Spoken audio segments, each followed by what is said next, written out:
কড়া বসিয়ে কড়ার মধ্যে দিয়ে দিচ্ছি সর্ষের তেল। সর্ষের তেলটা গরম হওয়া পর্যন্ত অপেক্ষা করব। গরম হয়ে গেছে, এর মধ্যে এখন দিয়ে দিচ্ছি আমি একটা বড় সাইজের পেঁয়াজ কোচানো আর দুটো চেরা কাঁচা লঙ্কা। এবারে পেঁয়াজ কাঁচা লঙ্কাটা লাল করে ভেজে নেব। তো লাল করে ভেজে নেওয়া হয়ে গেছে। এখন এর মধ্যে আমি দিয়ে দিচ্ছি অল্প একটু আদা রসুন বাটা। এটা কিন্তু আমি মাছের ঝোল বানাচ্ছি, মাছের ঝোলের জন্য কিন্তু এটা আমি রেডি করছি। খুব চটপট মাছের ঝোল বানাবো, তার জন্যই এরকম আমি চটপটই বানিয়ে নিচ্ছি। হ্যাঁ, তো এখন এবার দেখেন বেশ কিছুক্ষণ কষিয়ে নিয়েছি। এখন আমি দিয়ে দেবো কুচনো টমেটো। আমি একটা টমেটো বড় সাইজের কুচিয়ে রেখেছি, এটা দিয়ে দিচ্ছি। একটু আগে করে দিলে কি হয়, এটা মানে নরম হয়ে যাবে সুন্দর। তো টমেটোটাও দেখেন নাড়াচাড়া করতে করতে একদম নরম হয়ে গেছে।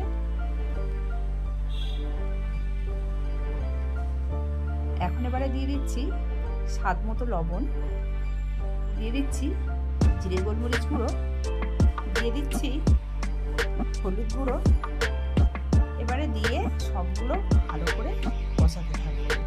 এই কষাতে কষাতেই দেখবেন টমেটো একদম কিন্তু নরম হয়ে যাবে। তো মশলাটা যাতে পুড়ে না যায় অল্প একটু আমি দিয়ে দিলাম পানি।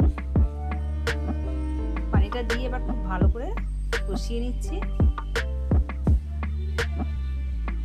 বেশ অনেকক্ষণ ধরে কিন্তু কষাতে হবে। আমিও কিন্তু অনেকক্ষণ ধরেই কষিয়েছি। এরকম চটপট মাছের ঝোল আমি বাড়িতে এভাবেই বানাই। আপনারা কেমনভাবে বানান কমেন্ট বক্সে কমেন্ট করে জানাবেন। এবারে আমি ঝোল যতটা রাখবো সেই হিসাবে কিন্তু আমি পানিটা দিয়ে দিলাম। দিয়ে এখন এবারে নাড়াচাড়া করে এই সময় কিন্তু একটু লবণটা দেখে নিয়ে ঢাকনা বন্ধ করে দিতে হবে। ঢাকনা বন্ধ করে কিছুক্ষণ বাদে ঢাকনাটা খুলে নেওয়ার এদিকে আমি এই পিস কাটা মাছ, কি মাছ জানি না, যাই হোক এই পিস কাটা মাছ এনেছিল, তো আমি ভেজে আগে থেকে নুন দিয়ে ভেজে রেখেছিলাম। কিছুক্ষণ বাদে ঢাকনাটা খুলে নিলাম, নিয়ে মাছগুলো দিয়ে দিলাম। কিছুক্ষণ ফুটতে দিয়েছিলাম কিন্তু আমি ওই যে গ্রেভিটা। তারপরে মাছগুলো দিয়ে আবারও একটু ঢাকনা বন্ধ করে দেবো কিছুক্ষণের জন্য।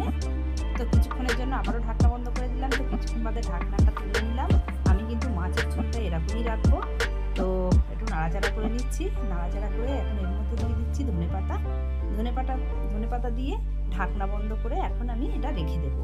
তো আমার কিন্তু মাছের ঝোল হয়ে গেছে, খুব চটপট মাছের ঝোল বানানো হয়ে গেছে। আপনাদের যদি ভিডিওটা ভালো লাগে লাইক কমেন্ট শেয়ার করবেন, চ্যানেলে নতুন হলে সাবস্ক্রাইব করে পাশে থাকবেন এরকম নতুন নতুন